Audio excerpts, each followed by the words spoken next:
Bismillahirrahmanirrahim. Assalamualaikum warahmatullahi wabarakatuh. Innal hamdalillah nahmaduhu jalla thana'uhu wa nasta'inuhu wa nastaghfiruh wa nastahdihi wa natawakkalu alayhi wa natubu ilayhi wa na'udzu billahi min shururi anfusina wa sayyiati a'malina may yahdihillahu fala mudilla lahu wa may yudlil fala hadiya lahu wa ashhadu an la ilaha illallah wahdahu la syarika lahu wa ashhadu anna muhammadan abduhu wa rasuluh la nabiyya ba'dahu.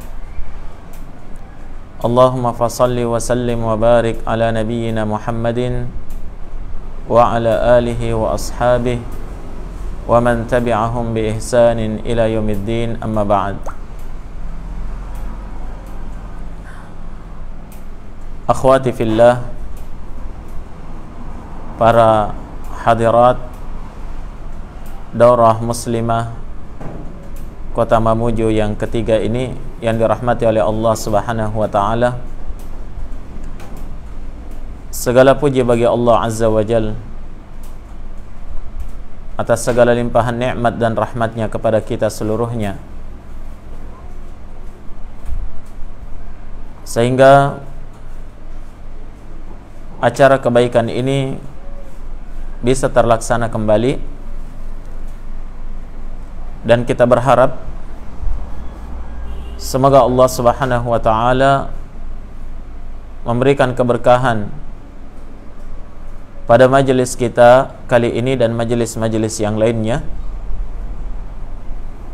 disebabkan karena di dalam majelis seperti inilah akan turun rahmat Allah, kasih sayang Allah, dan keberkahan dari Allah Subhanahu wa taala, keberkahan ilmu, keberkahan amalan, keberkahan berbagai macam bentuk keberkahan yang Allah Subhanahu wa taala akan turunkan di permukaan bumi ini. Hadirin dan hadirat, jamaah sekalian yang dirahmati oleh Allah Subhanahu wa taala, sesungguhnya Allah Subhanahu wa taala dan Rasulnya itu senantiasa memuliakan dan mengutamakan kaum wanita.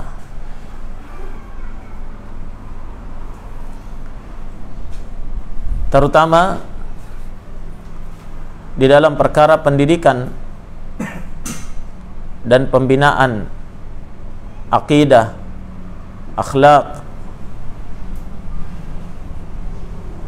terhadap kaum wanita tersebut. Perhatian Nabi sallallahu alaihi wasallam terhadap kaum laki-laki itu besar. Namun tidak kalah besarnya perhatian beliau terhadap pendidikan kaum wanita. Sebagai bukti jamaah sekalian, tatkala datang salah seorang sahabiyah kepada Nabi sallallahu alaihi wa ala alihi wasallam melakukan protes karena kurangnya waktu yang Nabi sallallahu alaihi wasallam berikan kepada mereka untuk memberikan pengajaran. Berbeda dengan kaum laki-laki, selalu mendapatkan pengajaran dan nasihat dari Rasulullah sallallahu alaihi wasallam. Maka ketika itu Nabi sallallahu alaihi wasallam langsung menetapkan untuk mereka satu jadwal.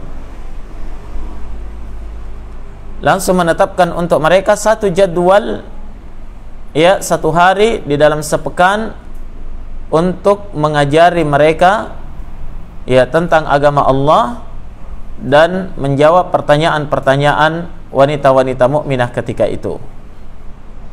Nah, menunjukkan betapa besar perhatian Nabi sallallahu alaihi wasallam terhadap kaum wanita.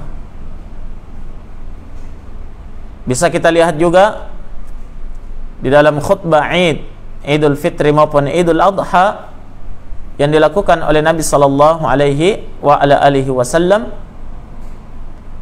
Itu beliau berkhutbah secara umum di depan. Namun karena ketika itu belum ada pengeras suara, mikrofon, setelah Nabi berkhutbah di hadapan kaum laki-laki dan wanita secara umum, Nabi berjalan bersama dengan Bilal bin Rabah radhiyallahu taala an menuju ke belakang, yaitu mendekat kepada saf kaum wanita. Kemudian setelah itu Nabi sallallahu alaihi wasallam berkhutbah dan menasihati kaum wanita itu secara khusus. Ya. Di antara isi khutbah beliau, ya ma'syaran nisa tasaddaqna fa inni ra'aitukunna aktsara ahlin nar. Wahai sekalian wanita, perbanyaklah kalian bersedekah, karena sungguh saya telah melihat kebanyakan penduduk wanita itu dari kalian, dari kalangan kaum wanita. Nah, sampai-sampai ketika itu mereka melepaskan perhiasan-perhiasan mereka, ya, antingnya, kalungnya, gelangnya, cincinnya. Sebahagian mereka itu melemparkannya kepada Bilal bin Rabah, dan Bilal pun bertugas untuk mengumpulkannya. Nabi berikan nasihat khusus untuk kaum wanita. Iya, sehingga keliru kalau dikatakan bahwa syariat Islam itu mendiskriminasikan kaum wanita. Keliru. Karena Nabi sallallahu alaihi wasallam juga memprioritaskan kaum wanita. Nah, terutama di dalam perkara pendidikan. Kenapa demikian jamaah sekalian? Karena Nabi faham betul, ya, tahu betul bahwasanya ketika pendidikan kaum lelaki itu baik, maka kelak akan terlahir pemimpin-pemimpin yang hebat. Apakah pemimpin di dalam suatu negara, atau pemimpin dalam suatu daerah, atau pemimpin dalam suatu pertempuran, panglima perang, atau minimal pemimpin terhadap keluarganya. Demikian pula ketika pendidikan kaum wanita itu menjadi baik, ya, pendidikan kaum wanita itu baik, apa yang terjadi? Maka akan menjadi baik pula pendidikan generasi kaum muslimin. Kenapa? Ya, walaupun mendidik anak-anak itu bukan semata-mata tugas kaum wanita saja, namun dibutuhkan kolaborasi antara ayah dan ibu di dalam pendidikan anak-anak. Namun bersamaan dengan itu tidak bisa dipungkiri bahwa yang paling banyak berinteraksi dengan anaknya itu adalah ibunya. Yang pertama kali mengajari dia berdiri adalah ibunya. Merangkak, berdiri, berjalan. Iya. Orang yang pertama dia lihat ketika dia membuka matanya dalam kehidupan dunia ini adalah ibunya. Ketika dia bangun tidur, yang pertama dilihat adalah seorang ibu. Naam. Sehingga banyak-banyak anak-anak itu terobsesi dengan karakter ibunya, gaya bicaranya, naam, tindak tanduknya, dan yang lain sebagainya. Karena ya, waktu yang paling banyak kebersamaan dengan anak itu adalah ibu. Sehingga syariat kita paham betul bahwa pendidikan wanita tidak bisa dikesampingkan. Mereka harus menjadi orang-orang yang intelek,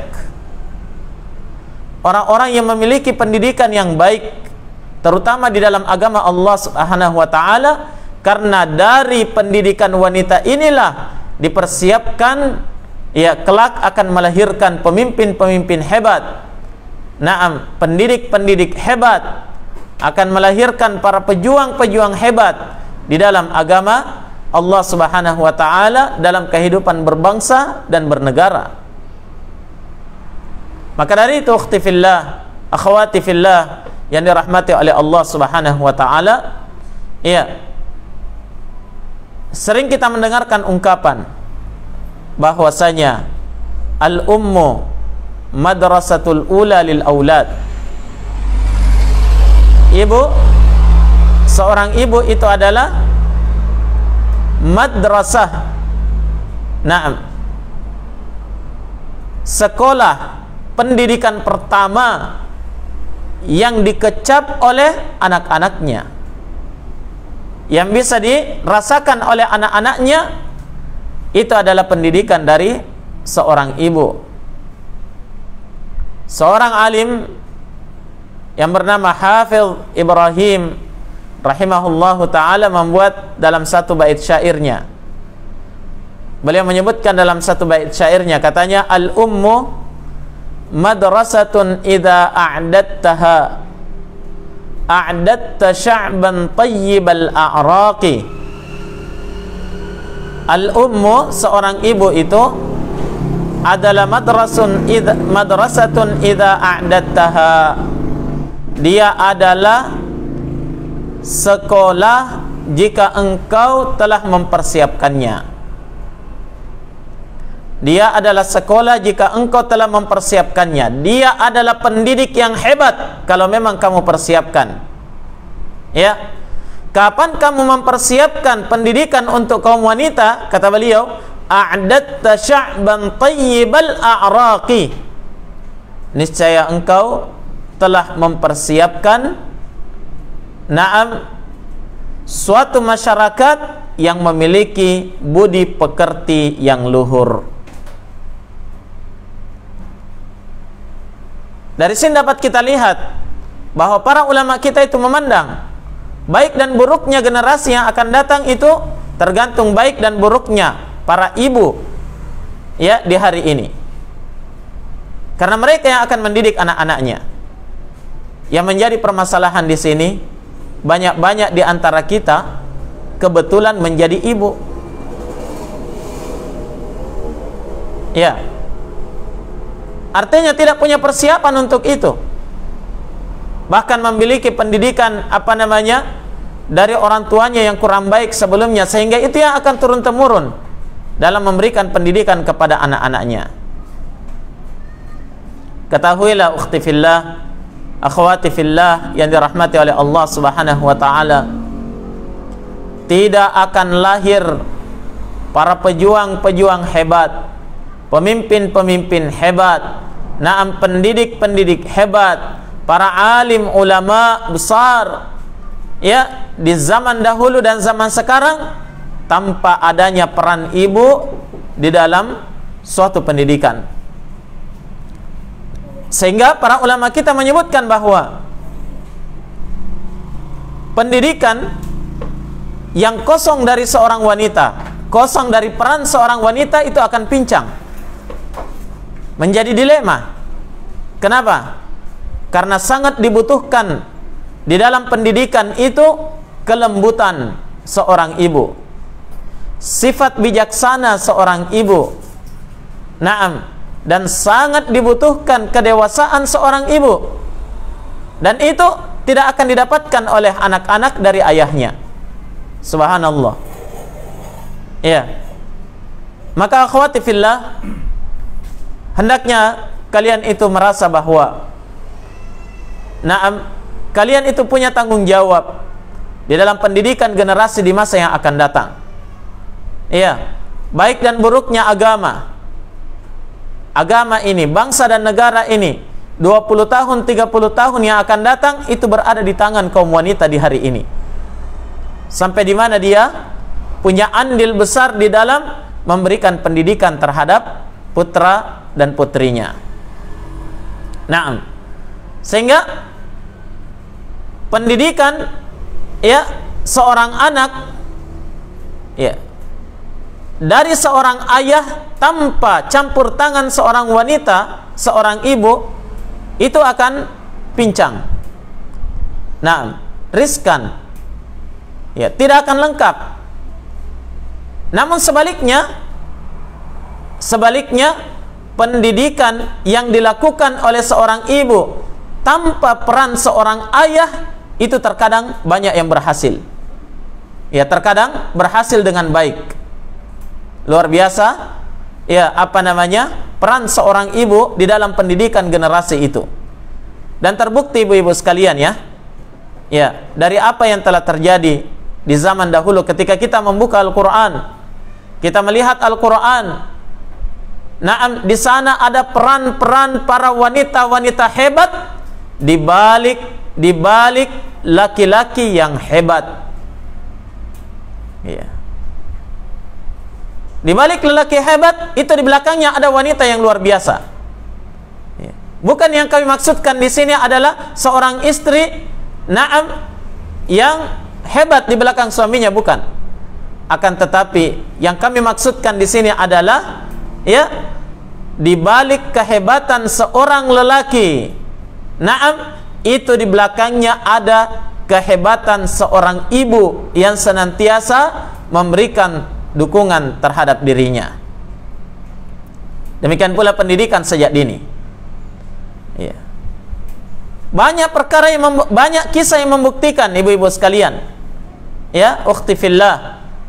Banyak membuktikan bahwasanya tanpa seorang ayah, seorang ibu itu bisa ya, memberikan pendidikan yang baik kepada anaknya. Ya. Walaupun kalau dua-duanya ada, itu akan menjadi lengkap dan sangat baik. Ya. Dan banyak yang membuktikan bahwasanya kalau seorang ibu itu baik, maka anak-anaknya pun akan baik.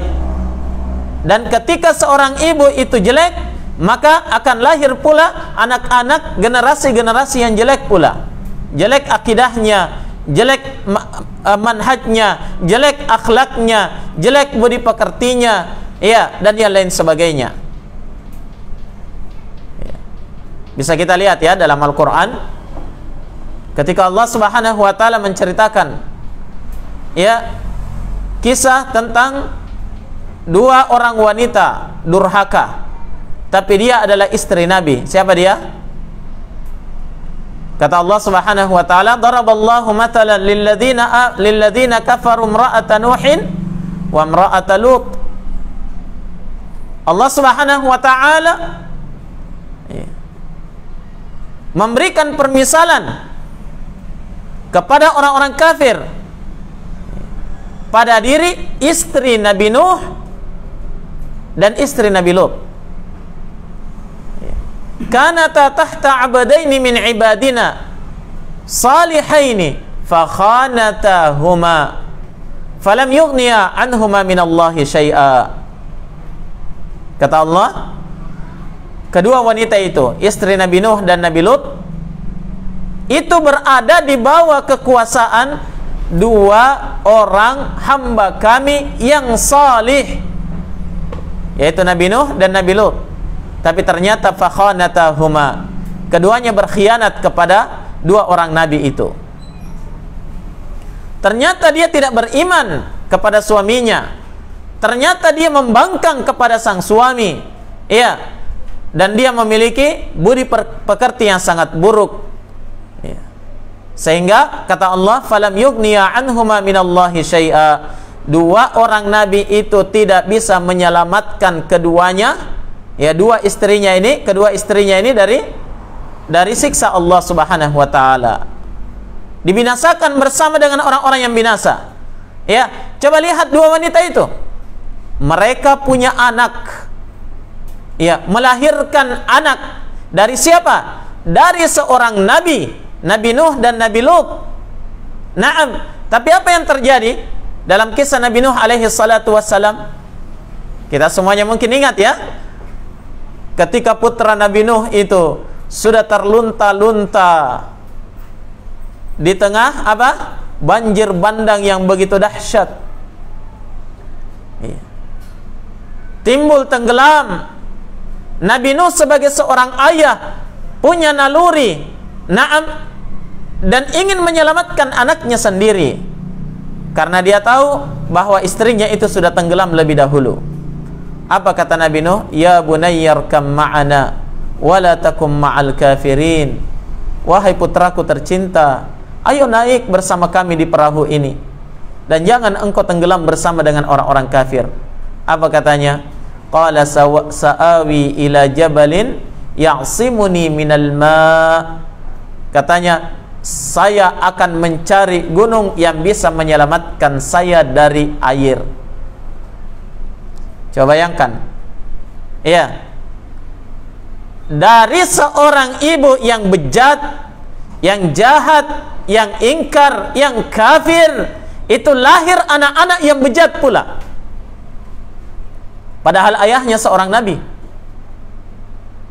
Ya, ayahnya adalah seorang nabi. Tapi karena kebersamaan anak itu paling banyak bersama dengan ibunya, maka dia ikut kepada karakter daripada ibunya itu. Nah, terus Nabi Nuh mengajak anaknya kembali ke jalan Allah supaya bisa selamat bersama-sama naik di atas perahu. Tetap anaknya menolak, sampai kata Allah, fahala bainahumal mauju fakana minal mughraqin. Maka keduanya pun dipisahkan oleh ombak yang sangat besar, maka anaknya itu pun termasuk ke dalam golongan orang-orang yang ditenggelamkan oleh Allah Subhanahu wa ta'ala. Na'udzubillah summa na'udzubillah. Akhwati fid din yang dirahmati oleh Allah Subhanahu wa ta'ala, bukti nyata yang terjadi di zaman dahulu, ya, betapa seorang ibu itu punya peran luar biasa di dalam pendidikan seorang anak. Nah, coba lihat bagaimana istri Nabi Lut alaihi salatu wassalam, istri seorang nabi. Nah, tapi dia berkhianat kepada suaminya. Ya, ternyata dia tidak beriman kepada Allah dan Rasulnya. Pada akhirnya apa yang terjadi? Datang ancaman dari Allah akan menghancurkan negeri Nabi Lut alaihi salatu wassalam. Malaikat datang, justru istri Nabi Lut yang pergi memanggil orang-orang yang senang, ya, kepada homoseksual untuk mendatangi tamu Nabi Lut alaihi salatu wassalam. Tapi ketika Allah perintahkan, ya, dua malaikat ini mengabarkan kepada Nabi Lut bahwa negeri ini akan dihancurkan oleh Allah, tinggalkan bersama dengan siapa? Bersama dengan pengikutmu. Maka Nabi Lut meninggalkan negeri itu bersama dengan pengikutnya, ya, tapi anak dan istrinya tetap tinggal di negeri itu, hancur bersama dengan orang-orang yang binasa itu. Coba lihat betapa besar peran seorang ibu. Hatta ayahnya seorang nabi sekalipun tetap, ya, dia ikut kepada apa? Pendidikan ibunya. Nah, sesat bersama dengan ibunya yang sesat. Akhwati fillah yang dirahmati oleh Allah Subhanahu wa ta'ala. Namun sebaliknya, ya, namun sebaliknya, ketika seorang ibu itu yang baik, sejahat-jahatnya ayahnya, naam, maka anak itu masih punya potensi untuk ikut kepada pendidikan ibunya yang baik. Coba lihat bukti yang lain di dalam Al-Quran, ya, dalam kisah siapa? Kisah Nabi Ibrahim alaihi salatu wassalam. Kita semua tahu siapa ayahnya Nabi Ibrahim, ya. Siapa namanya? Azar, yang disebutkan dalam Al-Quran. Wa idh qala Ibrahimu li abihi Azara atattakhidhu asnaman aliha.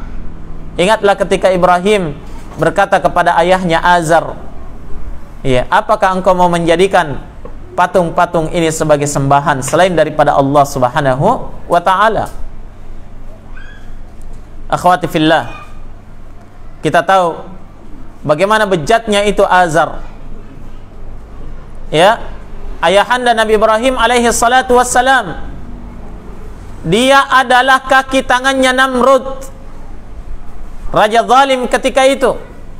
Dia adalah orang yang menjadi tenaga ahli spesialis pembuatan patung-patung yang disembah selain daripada Allah.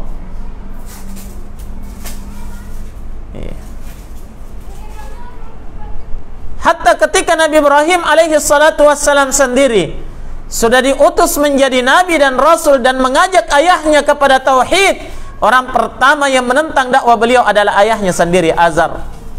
Bejat luar biasa, kafir ingkar luar biasa. Naam. Akan tetapi Nabi Ibrahim memiliki seorang ibu yang baik, seorang ibu yang rela bersembunyi dengan putranya dari kejaran orang-orang zalim itu, kemudian mendidiknya dengan baik sampai kemudian tumbuh dan berkembanglah Ibrahim alaihi salatu wassalam menjadi seorang anak yang hebat, anak yang baik, dan dipilih menjadi nabi dan rasul Allah subhanahu wa ta'ala. Naam. Lihat Nabi Isa alaihi salatu wassalam, terlahir dari seorang ibu tanpa suami atas izin Allah subhanahu wa ta'ala. Siapa yang membesarkan Nabi Isa? Yang membesarkan adalah ibunda Maryam alaihi salatu wassalam seorang diri, dan memberikan pendidikan luar biasa kepadanya tanpa seorang suami. Dia bisa melahirkan seorang anak yang sehebat siapa? Nabi Isa alaihi salatu wassalam, pejuang luar biasa di dalam agama Allah subhanahu wa ta'ala. Naam. Itu karena apa? Karena Maryam adalah seorang wanita yang salihah, telah teruji kesabaran dan ketabahannya di atas agama Allah subhanahu wa ta'ala. Akhwati fillah yang dirahmati oleh Allah subhanahu wa ta'ala, ini semuanya adalah bukti yang mencerminkan bahwasanya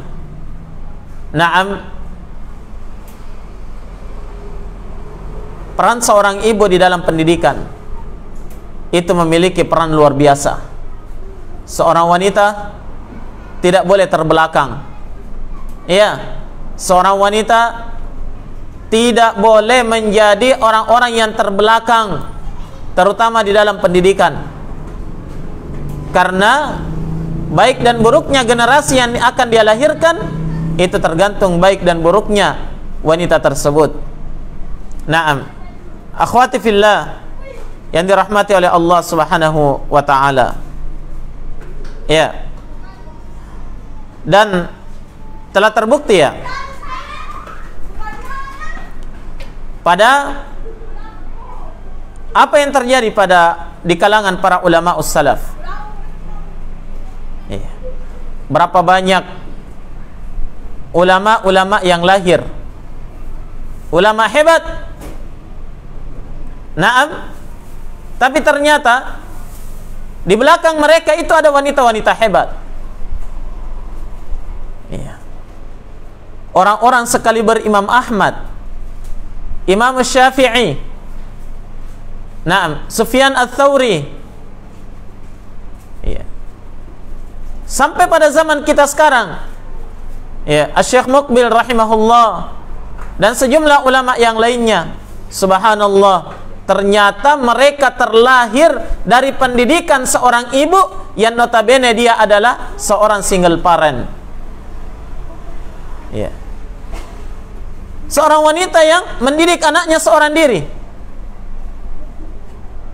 Bukan artinya saya memberikan targib kepada ibu-ibu supaya jadi single parent semuanya saja, tidak tapi ini sebagai pelajaran besar bagi kita bahwa seorang wanita itu luar biasa peranannya di dalam pendidikan generasi di masa yang akan datang. Naam. Bisa kita lihat ibu jamaah sekalian, ibu-ibu yang dirahmati oleh Allah Subhanahu wa taala. Ya. Perhatikan bagaimana lahirnya sosok seorang pemimpin besar di dunia ini yang telah mengembalikan kejayaan Islam dan kaum muslimin di zamannya sebagai seorang pemimpin khalifah yang adil. Ya. Siapa beliau? Beliau adalah Umar ibn Abdul Aziz rahimahullahu ta'ala. Kita semua tahu bagaimana Umar bin Abdul Aziz rahimahullahu ta'ala adalah pemimpin legendaris di dunia ini yang jarang ada pemimpin setelahnya yang bisa menyamai kepemimpinan beliau. Adil luar biasa, bijaksana luar biasa, jujur luar biasa. Naam, tegasnya di dalam mengambil suatu keputusan. Dia adalah seorang pemimpin yang jarang pemimpin setelahnya bisa menyamai beliau. Tapi ternyata siapa di belakang Umar bin Abdul Aziz? Siapa di belakang beliau? Ternyata yang mendidik beliau selama ini adalah seorang ibu yang bernama Ummu Asim bintu Asim bin Umar bin Ibn al-Khattab radhiyallahu ta'ala an. Karena ternyata Umar bin Abdul Aziz ini adalah keturunan seorang wanita. Ya, keturunan seorang wanita yang dahulunya adalah seorang penjual susu di zaman pemerintahan Umar bin Ibn al-Khattab radhiyallahu ta'ala an. Ya, saya kira masih ingat semua ya. Ya, sering diceritakan itu, dikisahkan seorang wanita penjual susu, ya. Ya. Seorang gadis miskin tinggal bersama dengan ibunya yang sudah tua renta dalam satu gubuk yang reot. Pekerjaannya setiap hari adalah apa? Menjual susu kambing ke pasar. Hasil dari penjualannya yang digunakan untuk biaya makan sehari-hari berdua. Ya, singkat cerita ya, Umar bin Khattab sudah mengumumkan kepada seluruh penjual susu, karena banyak terjadi pemalsuan susu ya. Ya, susu dicampur air. Nah, maka diumumkan pelarangan akan hal tersebut dan akan ditindak tegas bagi siapa yang kedapatan melakukan hal tersebut. Iya. Namun bersamaan dengan itu masih banyak orang nakal yang melakukan hal itu, sehingga di pasaran yang laku keras itu adalah susu yang dicampur air. Kalau susu murni tanpa campuran itu kurang orang yang beli. Kenapa? Karena mahal harganya. Sementara susu yang dicampur air itu relatif murah. Maka tinggallah gadis ini bersama dengan ibunya dalam keadaan sedih, karena terkadang dalam seharian susunya itu tidak laku, sehingga mereka tidak bisa makan dalam hari itu. Esoknya dia perah lagi susu kambingnya, dia bawa lagi ke pasar dengan penuh kejujuran, ya. Tapi bersamaan dengan itu, ya, mereka kurang mendapatkan pembeli susu tersebut. Kenapa? Karena banyak yang menjual susu yang lebih murah, yang pada akhirnya di suatu malam sang ibu sudah tergoda. Nak, kalau seperti ini terus kita bisa-bisa mati kelaparan. Tidakkah sebaiknya kalau kita ikuti caranya orang menjual, supaya susu kita juga bisa dijual murah? Apa kata anaknya? Wahai ibu, bukankah ya Amirul Mukminin Umar bin Al-Khattab telah mengumumkan pelarangan akan hal tersebut? Itu adalah perbuatan yang dilarang oleh pemerintah. Naam. Ternyata jamaah sekalian, Kata ibunya, wahai anakku,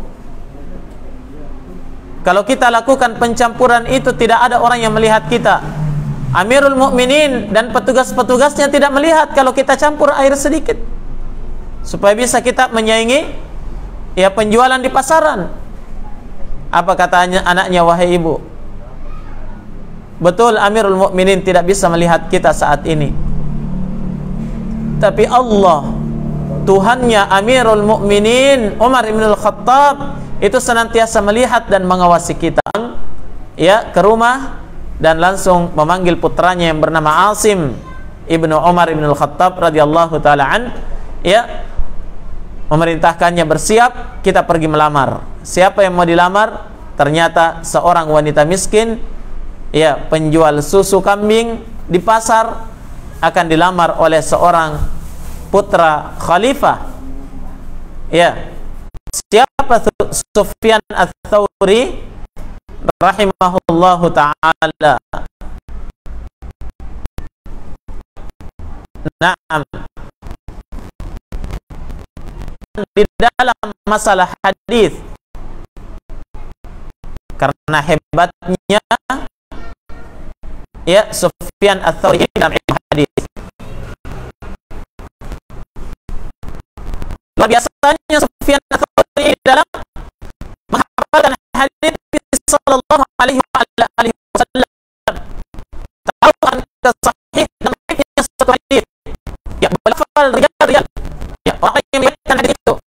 Dan Sufyan Ats-Tsauri, na'am, yang disebutkan oleh para ulama memiliki mazhab sendiri. Ya, punya mazhab sendiri selain daripada 4 mazhab itu. Punya murid yang banyak sekali, luar biasa. Naam. Siapa beliau ini? Dari mana dia bisa mendapatkan prestasi yang luar biasa itu? Dari mana dia bisa dapatkan kehebatan-kehebatan itu, jamaah sekalian? Ternyata di belakangnya ada seorang ibu yang luar biasa, yang senantiasa memberikan pendidikan kepada anaknya. Dengarkan ibu-ibu sekalian, ibu daripada Sufyan Ats-Tsauri bukan orang kaya, bukan seorang konglomerat, bahkan konglomeraat. Ibu beliau bukan seorang bangsawan, ya, keturunan bangsawan, bukan rakyat jelata, tapi dia adalah seorang ibu yang hebat, yang senantiasa mengarahkan anaknya untuk menuntut ilmu, belajar. Rahimahullahu ta'ala, beliau berkata, qalat Ummu Sufyan li Sufyan, ya bunayya utlubil ilma wa ana akfika bimi'zali. Ibu dari Sufyan Ats-Tsauri itu pernah berkata kepada Sufyan Ats-Tsauri, apa katanya? Ya bunayya, wahai putraku tercinta. Naam, wahai putraku tercinta,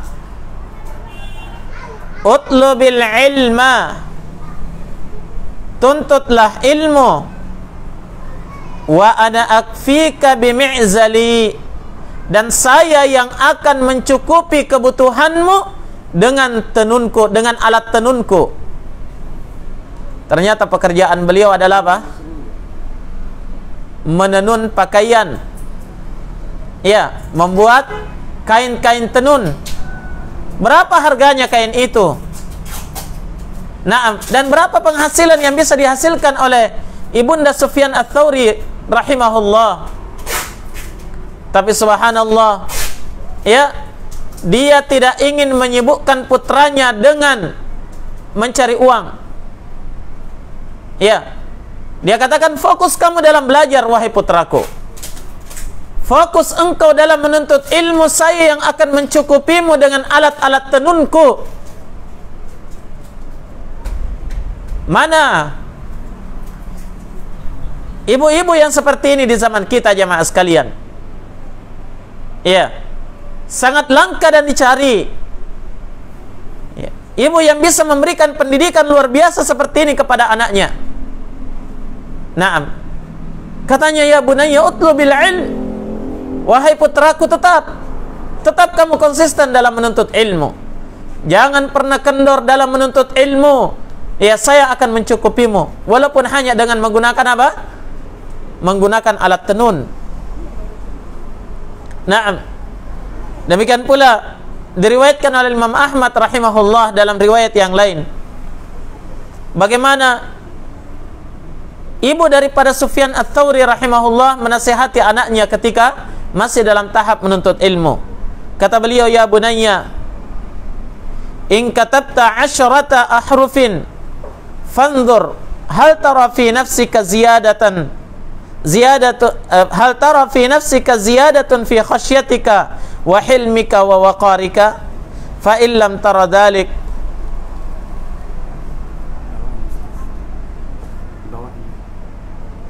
apa itu?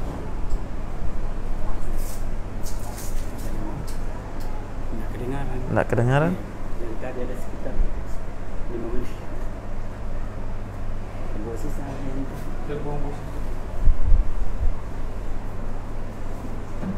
Masih bagus suaranya. Sini tidak. Oh, ada di sini. Ada di sini. Enggak, saya sambil. Cek. Emosi tadi. Ya, tidak.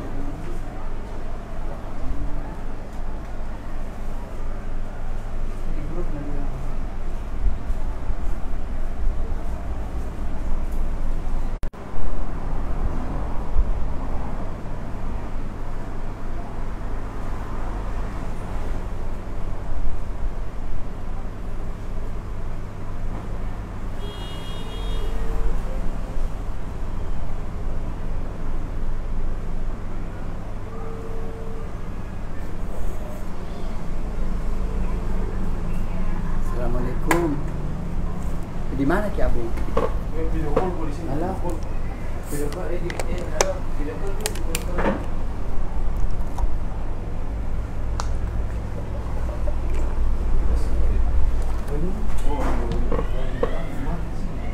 dari mana nih? Aku Dorama. Abu. Gimana ini? Ini yang suara di dulu aja di rumah. Berarti speakernya kan jadi karena speakernya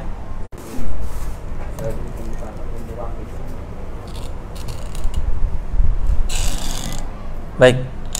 Bismillah. Mohon maaf atas ketidaknyamanannya.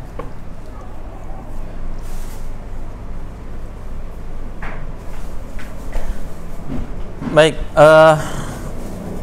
akhwati fillah yang dirahmati oleh Allah Subhanahu wa taala.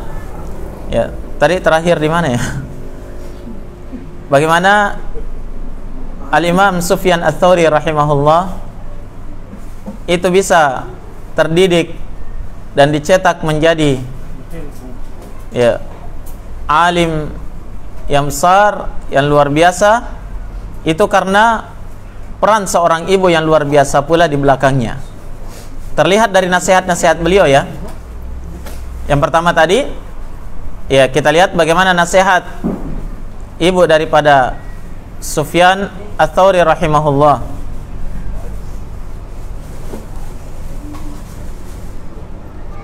Sebagaimana yang diriwayatkan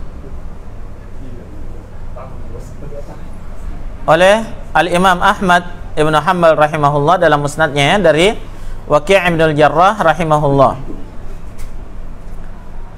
Ummu Sufyan itu berkata kepada putranya, ya bunayya utlubil ilma wa ana akfika bimi'zali. Wahai putraku, tuntutlah ilmu, teruslah belajar ilmu, dan ya, saya yang akan mencukupimu dengan apa? Dengan alat tenunku. Ya. Artinya apa? Jangan sampai engkau terganggu dalam menuntut ilmu karena memikirkan yang namanya apa? Ya, pekerjaan memikirkan ma'isyah, untuk kehidupan. Ya, kata ibunya, jangan pikirkan itu. Saya akan yang akan mencukupi kebutuhanmu dengan apa? Dengan alat tenunku ini. Subhanallah. Walaupun hanya dengan alat tenun, na'am, beliau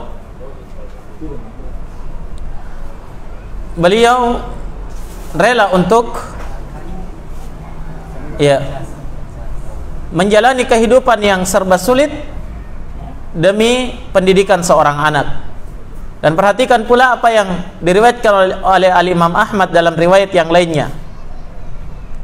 Tatkala ibu daripada Sufyan Ats-Tsauri, Ummu Sufyan, beliau berkata kepada Sufyan Ats-Tsauri, "Ya bunayya, in katatta 'asyrata ahrufin fanzur hal tara fi nafsika ziyadatun fi khasyatika wa hilmika wa waqarik." Wahai putraku, jika engkau telah mencatat 10 huruf, kamu mencatat 10 huruf, atau 10 kata, 10 kalimat misalnya, fanzur, maka perhatikan lagi, lihat betul, periksa lagi, apakah engkau mendapatkan di dalam dirimu itu ada tambahan khasyah, ada tambahan rasa takut, bertambah takutmu dengan ilmu itu. Demikian pula semakin bertambah hilm, kebijaksanaanmu, dan bertambah ketundukanmu kepada Allah Subhanahu wa taala. Coba periksa lagi. Fa illam tara dzalik fa'lam annaha tadurruka wa la tanfa'uk. Kapan kamu tidak mendapatkan hal itu, kamu tidak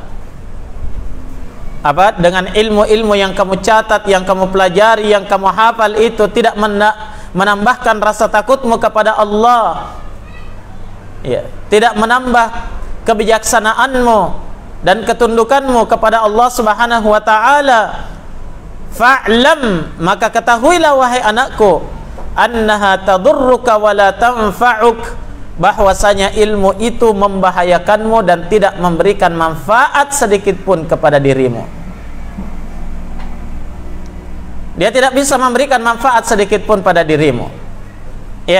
Coba lihat nasihat yang luar biasa itu kepada anak yang sementara menuntut ilmu. Naam, seorang ibu punya peranan penting di dalam pendidikan anaknya. Maka benar kalau dikatakan al-ummu madrasatul ula lil aulad. Ibu itu adalah madrasah pertama, pendidik pertama, sekolah pertama untuk anak-anaknya. Maka butuh dipersiapkan ibu-ibu yang siap menjadi pendidik. Bukan sekedar kebetulan menjadi ibu. Naam, bukan sekedar pandai berbicara dan berkomunikasi saja. Bukan sekedar ibu yang cerewet, tapi dibutuhkan ibu yang cerewet, yang cerewetnya itu bisa mencetak generasi-generasi yang terdidik di atas agama Allah Subhanahu wa taala. Naam, akhwati fillah yang dirahmati oleh Allah Subhanahu wa taala. Perhatikan pula bagaimana tersohornya Imam Ahmad bin Hanbal rahimahullahu taala dengan keilmuan dan kedalaman fikih beliau. Imam Ahlul Hadis, bahkan beliau adalah imam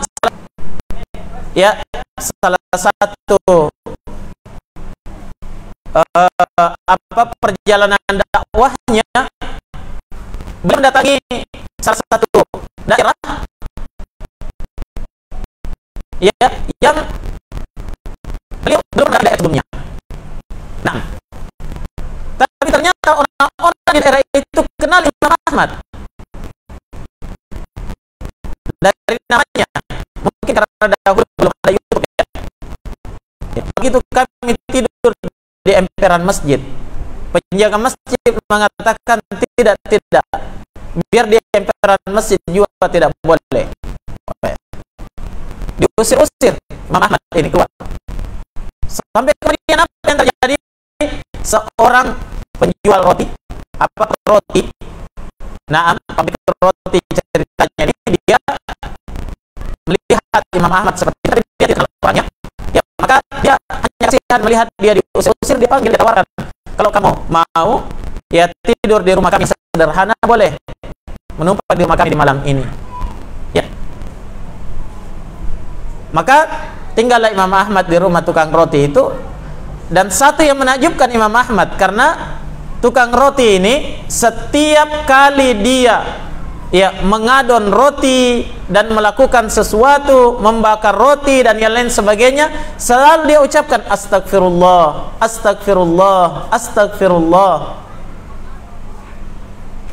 Kata Imam Ahmad, wahai syekh, wahai orang tua, kenapa di setiap kamu melakukan suatu aktivitas, kamu ikutkan dengan istighfar?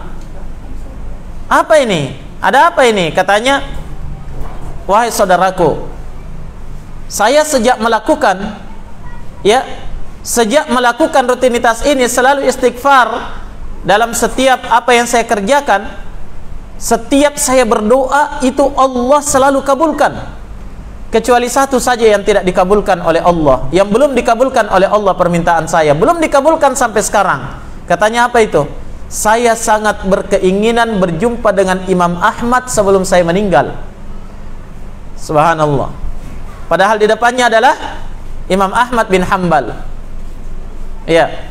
Maka ketika mendengarkan itu, Imam Ahmad langsung tertawa dan mengatakan, ya, sesungguhnya Allah telah mengabulkan permintaanmu itu.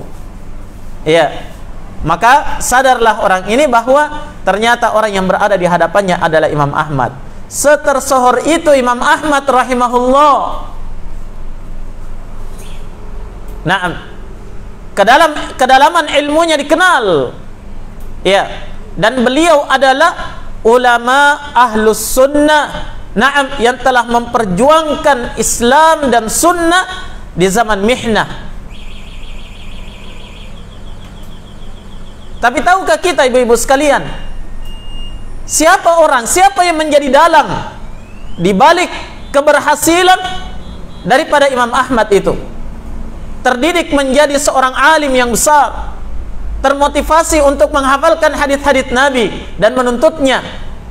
Sampai-sampai suatu ketika Imam Ahmad ditanya, "Ya Aba Abdillah, wahai Abu Abdillah, sampai kapan kamu akan bersama dengan tinta?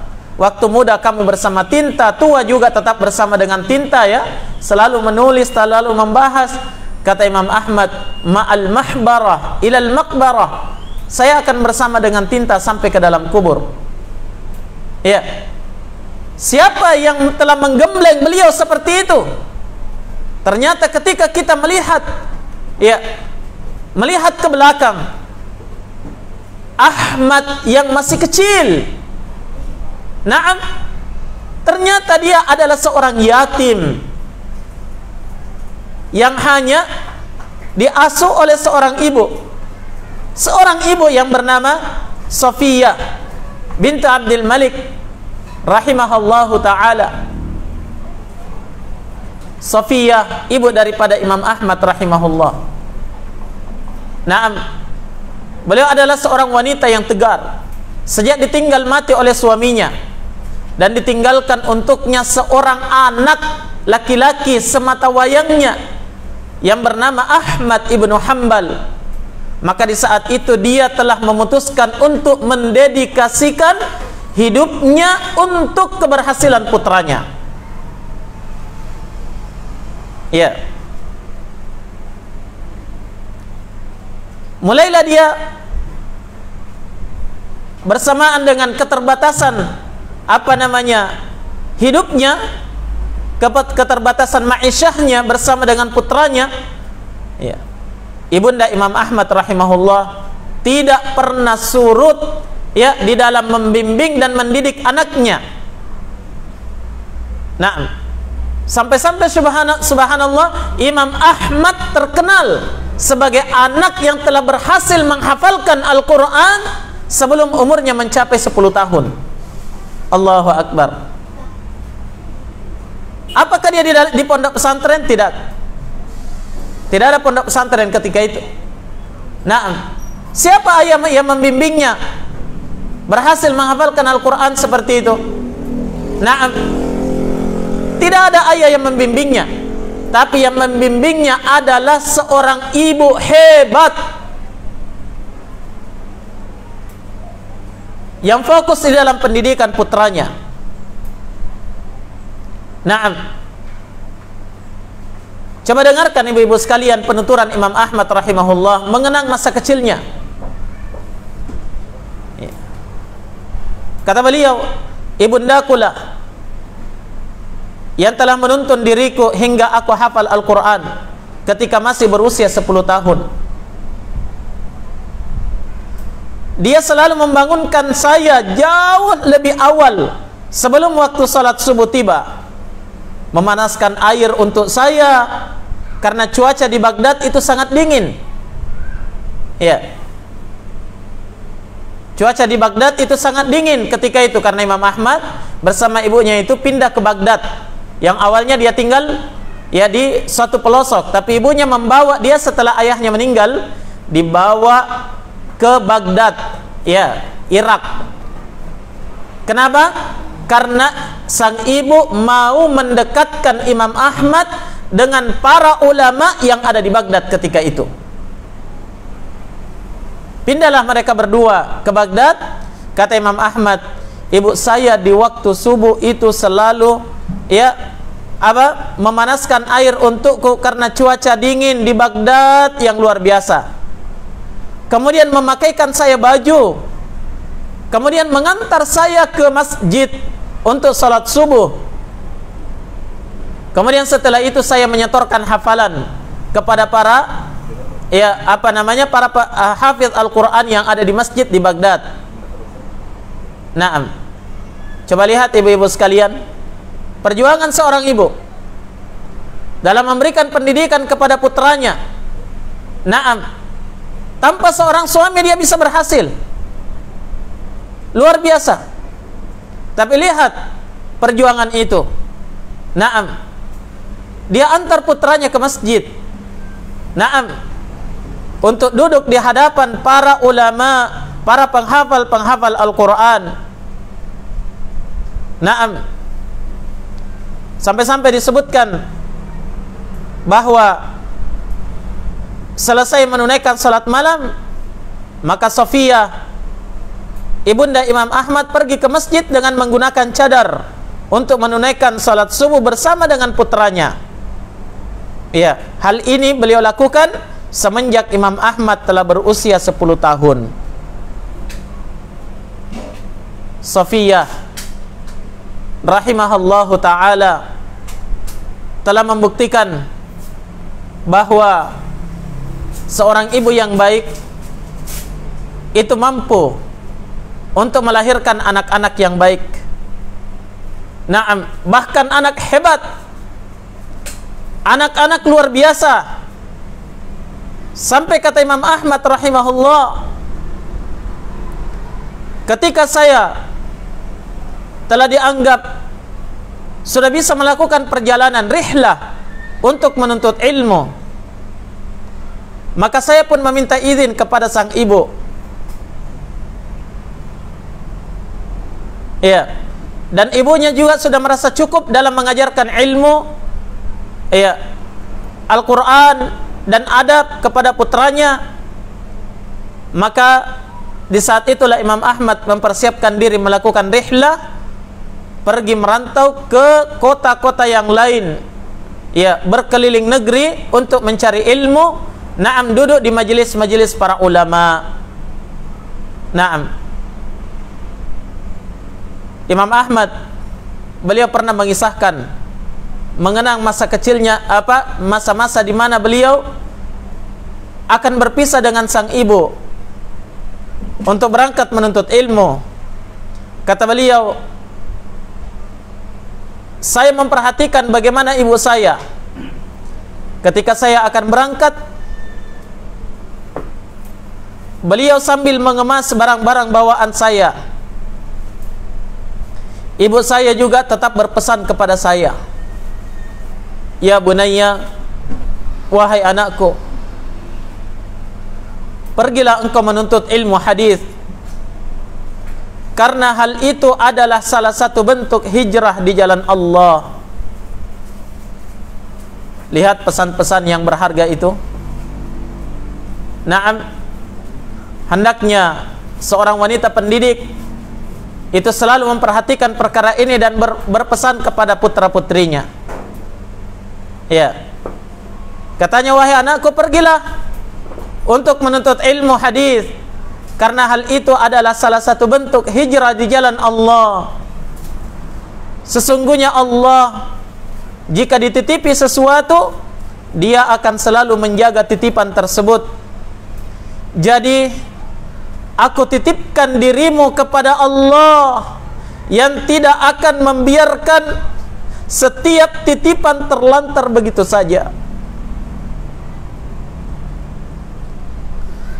Saya titipkan engkau, wahai putraku, kepada Allah Subhanahu wa ta'ala, pasti kamu tidak akan terlantar. Maka sejak itulah Imam Ahmad rahimahullah berangkat pergi meninggalkan ibunda tercinta, mengelilingi kota-kota yang di situ ada ulama yang mengajarkan ilmu. Beliau datang ke Madinah, beliau datang ke Mekkah, beliau datang ke Sana'a, ya, di Yaman, berguru kepada Al-Imam Abdul Razzaq As-San'ani rahimahullah. Sampai kemudian beliau berhasil pulang ke kampung halamannya di Baghdad dan telah menyandang gelar sebagai imam dari imam-imam kaum muslimin. Akhwati fillah yang dirahmati oleh Allah Subhanahu wa ta'ala, mari kita perhatikan bagaimana orang-orang hebat itu bisa dicetak menjadi orang hebat. Ternyata di belakangnya ada wanita-wanita yang hebat. Ya, wanita yang mendidik mereka dengan penuh cinta, penuh kelembutan, penuh kasih sayang, namun dibarengi dengan ketegasan, dan selalu mendidik mereka dengan nasihat. Ya, ketika anaknya akan berangkat menuntut ilmu, tidak dibekali dengan barang bawaan dan makanan saja, tapi dibekali dengan nasihat-nasihat berharga. Beda dengan kita, ibu-ibu sekalian, ketika anak kita mau berangkat mondok, ya, pergilah nak, ya, sudah berapa Indomie yang kamu bawa? Hah? Kira-kira uang kamu itu cukup untuk 1 bulan atau tidak? Apalagi yang biasa ditanyakan ibu-ibu kalau anaknya mau mondok. Iya, nak, pasti Umi nanti rindu sekali. Iya. Bagaimana saya bisa menelpon kamu nanti? Seandainya pun bisa nelpon, yang ditanyakan apa? Yang pertama, sehat-sehat ya kina? Ya. Setelah itu apa? Masih ada ji uang tak? Naam. Bagaimana makanannya di situ? Oh, tempe tahu Umi. Iya, sate, sanggara tempe, dan yang lain sebagainya. Akhirnya pusing. Aduh, kasihan anak saya di sana. Subhanallah. Ya. Tidak seperti itu para salafiyah dahulu mendidik anak-anak mereka. Coba lihat Imam Ahmad, ibunda Imam Ahmad, pergilah nak, tuntutlah ilmu, dan saya titipkan kamu kepada Allah, karena saya yakin kalau Allah itu dititipi sesuatu, Allah tidak akan menyia-nyiakan titipan itu. Naam. Ya, dan lebih hebat lagi jemaah sekalian, ya, ketika kita melihat bagaimana kisah perjalanan Al-Imam Muhammad bin Idris Asy-Syafi'i rahimahullahu ta'ala. Naam, seorang alim ulama legendaris di zamannya, salah seorang imam madhab dari 4 madhab, ahli fikih, naam, ahli fatwa, Al-Imam Asy-Syafi'i rahimahullahu ta'ala. Naam, siapa beliau? Ternyata dia adalah seorang anak miskin. Ya, tinggal di Gaza, Palestina. Ya, kita semua mungkin kenal sekarang Gaza. Itu adalah kampungnya Imam Syafi'i. Beliau lahir di situ, di Gaza, di Palestina. Ayahnya adalah orang Yaman, namun ibunya adalah seorang apa? Seorang wanita berkebangsaan Quraisy, dari suku Quraisy, dan masih ada hubungan keturunan dengan Rasulullah sallallahu alaihi wasallam. Naam, tapi bersamaan dengan ya tingginya nasab ibu daripada Imam Syafi'i, naam, nasab itu tidak bisa mengangkat ekonomi beliau. Ibunya tetap berada di atas kemiskinan, terutama setelah dia ditinggalkan oleh sang suami, meninggal dunia ketika siapa? Ketika Imam Asy-Syafi'i berumur 2 tahun. Kalau Imam Ahmad tadi, beliau ditinggal mati ayahnya ketika berumur berapa? 3 tahun, ya. Berumur 3 tahun meninggal ayahnya, menjadilah dia diasuh oleh seorang ibunya saja. Kalau Imam Syafi'i, beliau ditinggal mati oleh ayahnya ketika umurnya 2 tahun. Naam, ibu beliau bernama Fatimah bintu Ubaidillah rahimahallahu ta'ala, seorang wanita hebat. Demi Allah, dia adalah wanita hebat. Naam, sejak ditinggal mati suaminya di Gaza, naam, Fatimah bintu Ubaidillah rahimahullah akhirnya memutuskan untuk pindah ke Mekah, kembali ke Mekah dengan beberapa alasan.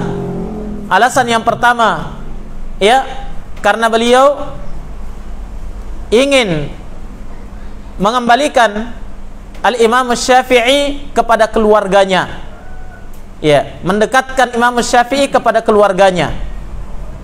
Yang kedua, karena dia ingin menjadikan Asy-Syafi'i ini sebagai anak yang diwarnai dengan ilmu, karena di Mekah ketika itu sangat banyak ulama yang mengajarkan ilmu, banyak halaqah-halaqah ilmu.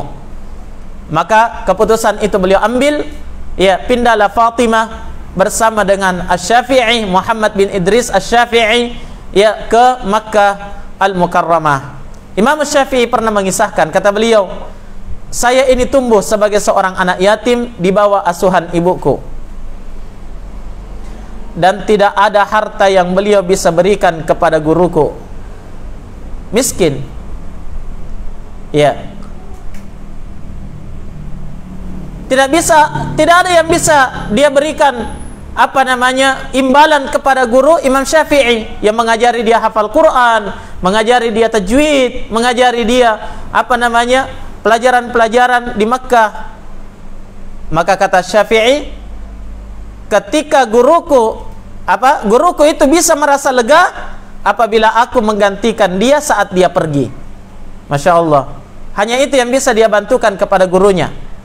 Naam, menggantikan beliau ketika sang guru ini pergi, menggantikannya mengajar. Iya. Adapun berupa harta tidak punya, karena dia hidup dalam kemiskinan, tinggal di rumah yang sangat sempit. Ya, Imam Syafi'i rahimahullah. Naam, dan kita tahu jamaah sekalian, ya, bagaimana sang ibu ini benar-benar faham, ya, bahwasanya kemiskinan ini tidak bisa menghalangi dia untuk mencetak putranya menjadi orang hebat di dalam agama Allah Subhanahu wa taala. Sampai-sampai Imam Syafi'i pernah berkata, tidak akan ada keberhasilan orang yang menuntut ilmu kecuali dia harus menuntutnya dalam keadaan susah. Karena itu yang beliau rasakan, menuntut ilmu dalam keadaan susah, makan pun susah. Ya, sampai-sampai Imam Asy-Syafi'i rahimahullah, naam, beliau berkata, saya sampai tidak punya uang untuk membeli kertas untuk mencatat ilmu dari guru saya. Maka kata beliau, saya hanya membeli tinta, ya, kemudian saya memungut tulang-tulang yang lebar, daun-daun yang lebar, pelepah-pelepah kurma, itu yang saya gunakan untuk menulis ilmu. Setelah saya tulis, saya tempatkan kayu-kayu, kulit-kulit binatang, daun-daun, tulang-tulang itu di satu tempayan. Sampai ketika penuh bertambah lagi tempayan berikutnya, bertambah lagi tempayan berikutnya, sampai kata Imam Syafi'i, suatu ketika ibu saya berkata, "Ya bunayya, wahai anakku tercinta, sungguh tempayan-tempayanmu ini sudah menjadikan rumah kita sesak, sempit, sudah terlalu banyak." Maka kata Imam Syafi'i rahimahullah, mendengarkan ucapan ibu saya seperti itu, maka saya langsung mengambil satu persatu dari catatan-catatan itu, saya hafalkan seluruhnya. Setiap kali selesai saya hafalkan, saya lemparkan dia ke tempat sampah. Naam, dia hafalkan, setelah itu dibuang sampai habis semua isi tempayan itu dia hafalkan. Al-Imam Syafi'i rahimahullahu ta'ala kesulitan dalam menuntut ilmu agama Allah subhanahu wa ta'ala. Tapi bersamaan dengan itu apa hasilnya jamaah sekalian?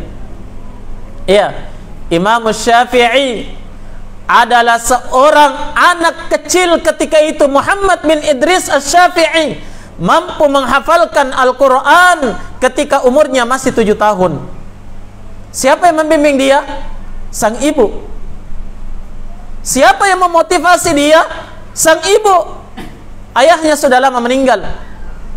Naam, itulah Asy-Syafi'i, Muhammad bin Idris Asy-Syafi'i rahimahullahu ta'ala. Naam, maka Al-Imam Syafi'i rahimahullahu ta'ala ya diantar oleh ibunya, ya, tubuh yang kecil mungil itu dengan langkah kaki yang sangat-sangat dekat itu. Naam, tiap hari diantar, ditarik oleh ibunya datang ke majelis-majelis ilmu, sampai beliau pernah mengisahkan, ya, bahwa saya masih teringat dengan jelas bagaimana ibu saya, ya, menutup pintu rumah dan mengusir saya kembali ke majelis ilmu kalau saya pulang belum waktunya. Nah, tidak dibukakan pintu. Ya, beda dengan kita jemaah sekalian. Anak kita tidak dibukakan pintu. Kenapa? Terlambat pulang di waktu sore karena dari bermain. Ya, itu pun ketika tidak dibukakan pintu dia pergi ke rumah temannya main game. Ya. Subhanallah. Imam Syafi'i rahimahullah ditutupkan pintu, jangan masuk rumah kalau belum selesai majelis, semua majelis kamu ikuti. Kata Imam Syafi'i, saya pun kembali lagi ke majelis atas perintah daripada ibu saya. Allahu Akbar. Ya, kelembutan disertai dengan ketegasan. Naam, itu adalah perkara yang sangat dibutuhkan di dalam pendidikan seorang anak yang tidak dimiliki oleh seorang ayah. Akhwati fillah yang dirahmati oleh Allah Subhanahu wa taala, Al-Imam Syafi'i rahimahullah sampai tatkala beliau telah selesai, ya, berkeliling di kota Mekah di seluruh majelis-majelis para ulama ketika itu. Naam, dan beliau sudah dianggap sudah bisa mengajar dalam usia belia. Ada sebahagian ahli sejarah menyebutkan bahwa Imam Syafi'i rahimahullah sudah bisa duduk di hadapan orang-orang memberi fatwa dalam keadaan umurnya masih 15 tahun.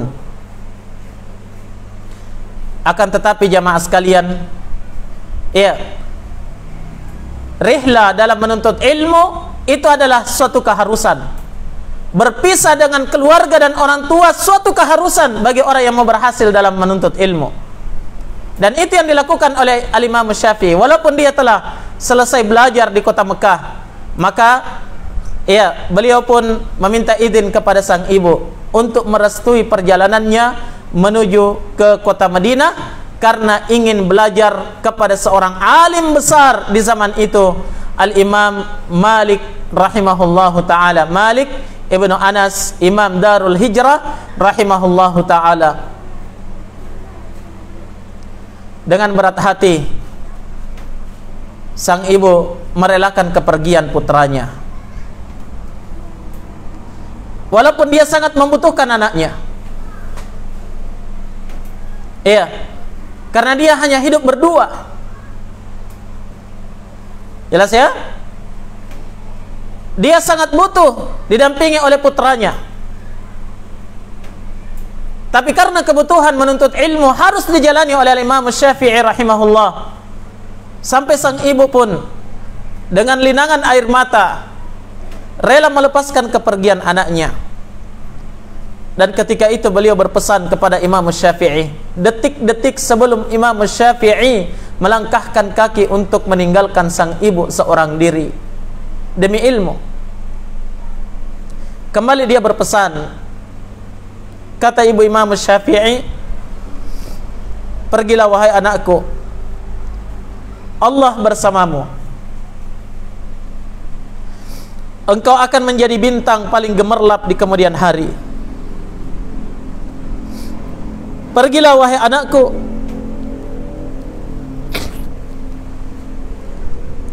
raditu bik, saya telah meridai kepergianmu wahai putraku. Saya ridha telah melepaskanmu hari ini. Ingatlah bahwasanya Allah Subhanahu wa taala itu adalah sebaik-baik penolong. Setelah menasihati seperti itu, ibunya berkata, ingat wahai putraku, pergilah kamu menuntut ilmu sebanyak-banyaknya, dan jangan kembali kecuali setelah kamu mengumpulkan ilmu, membawa pulang ilmu sebanyak-banyaknya. Lihat, jangan sekali-kali kamu pulang kecuali kamu sudah membawa ilmu sebanyak-banyaknya. Kata beliau, kalau perlu nanti kita ketemu di akhirat saja.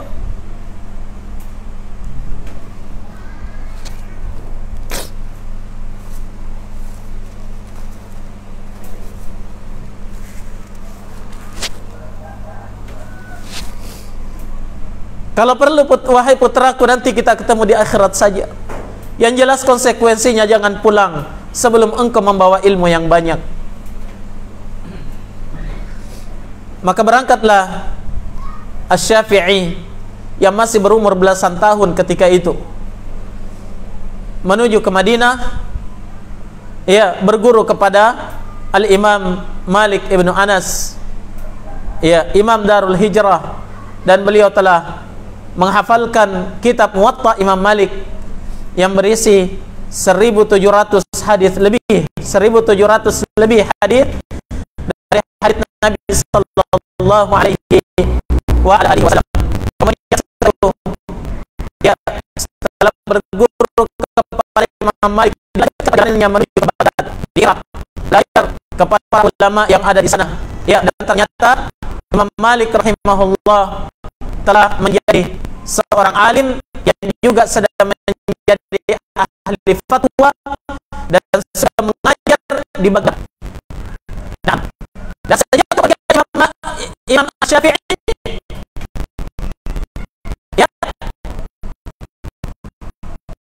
saja kepergian Imam Syafi'i, ibunya tidak pernah mendengarkan kabar lagi tentang anaknya. Imam Syafi'i juga tidak pernah mendengarkan kabar tentang ibunya. Dia disibukkan dengan ilmu, disibukkan dengan belajar, disibukkan dengan apa namanya, dengan mengajar, menulis, sampai pada suatu saat ibu Imam Syafi'i yang sudah tua hadir di salah satu majelis, dan majelis seorang alim, seorang alim yang datang di Baghdad. Dia membawakan suatu kajian di mana? Di Mekah. Yang ternyata alim ini selalu menyebut-nyebut fatwa dari seorang gurunya yang bernama Muhammad bin Idris Asy-Syafi'i.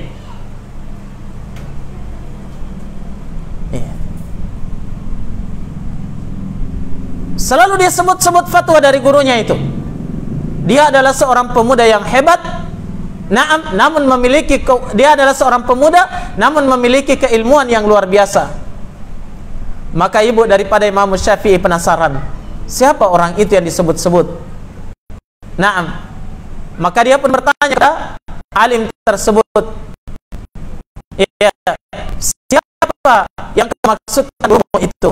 Muhammad bin Idris Syafi'i. Katanya, dia adalah guru saya yang hebat. Kata ibu Imam Syafi'i, apakah dia orang Baghdad?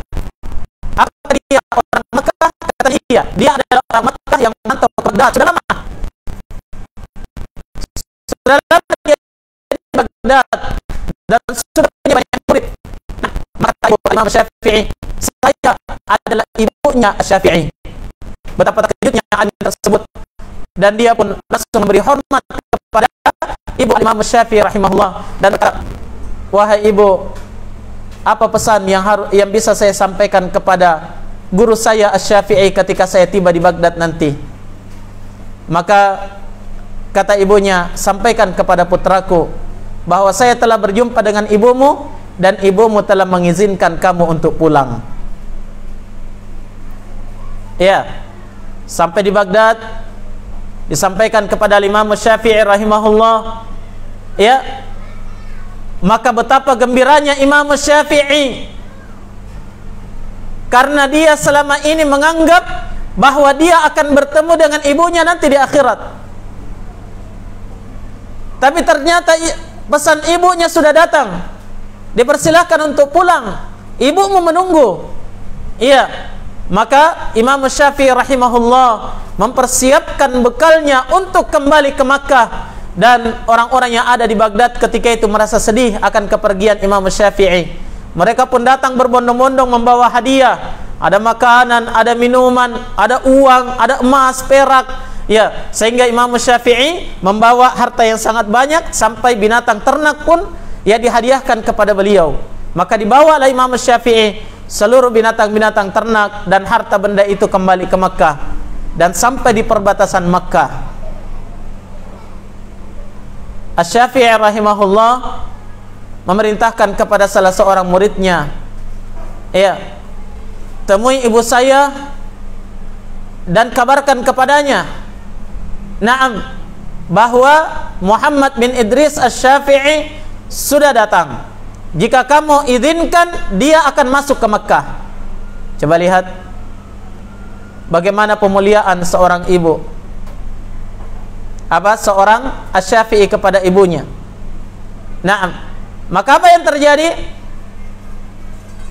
Kata Imam Syafi'i rahimahullahu taala, ibunya bertanya kepada siapa?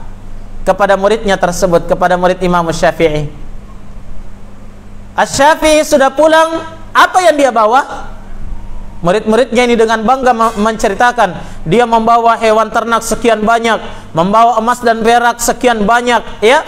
Dia membawa makanan sekian banyak, subhanallah. Ya, anakmu itu adalah anak yang sudah berhasil, sukses. Kata ibu Al-Imam Syafi'i, tidak, saya perintahkan dia pergi menuntut ilmu, bukan untuk mencari dunia. Jangan suruh dia datang kepada saya. Ditolak lagi. Jangan perintahkan dia, jangan biarkan dia menemui saya. Saya tidak sudi berjumpa dengannya, karena ternyata dia hanya pergi mencari dunia. Maka ketika itu Al-Imam Syafi'i rahimahullah mendengarkan apa pesan daripada ibunya, maka segera dia bagikan semua harta benda yang dia bawa itu kepada para penduduk Mekah sampai habis. Yang tersisa hanya kitab-kitab beliau saja yang dia pikul kembali ke rumahnya menjumpai sang ibu.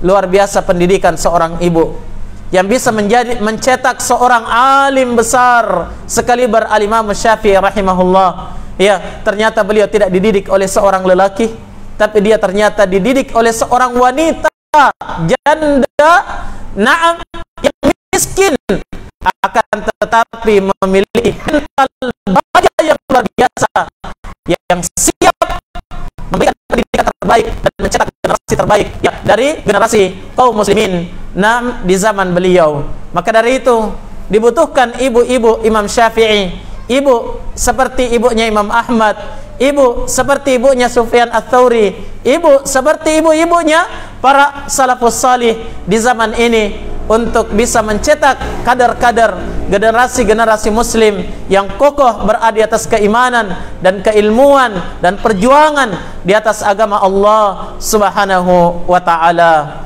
Maka kita mohon semoga Allah Subhanahu wa taala memberikan keberkahan kepada kita seluruhnya, dan ya bisa menjadikan ibu-ibu sekalian para akhwat yang dirahmati oleh Allah Subhanahu wa taala bisa menjadi akhwat-akhwat teladan.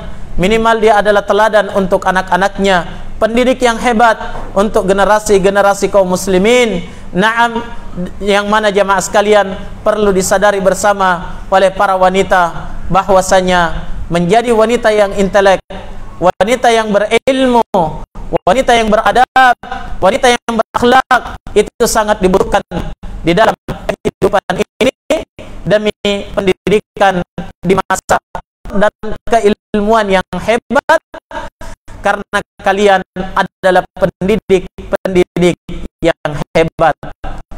Baik, sekiranya demikian, semoga apa yang kami sampaikan ini bisa menjadi motivasi bagi ibu-ibu, akhwat-akhwat sekalian, naam, untuk lebih memperbaiki diri lagi, mempersiapkan diri lagi untuk menjadi pendidik yang hebat, karena baik dan buruknya agama, bangsa dan negara di masa yang akan datang itu berada di tangan kalian di hari ini. Demikianlah apa yang bisa kami sampaikan. Mohon maaf atas segala kekurangan. Wallahu taala a'lam. Ya, subhanakallahumma bihamdik asyhadu an la ilaha illa anta astaghfiruka wa atubu ilaik. Ada pertanyaan? Pertanyaan? Mau dikasih hadiah? Oh.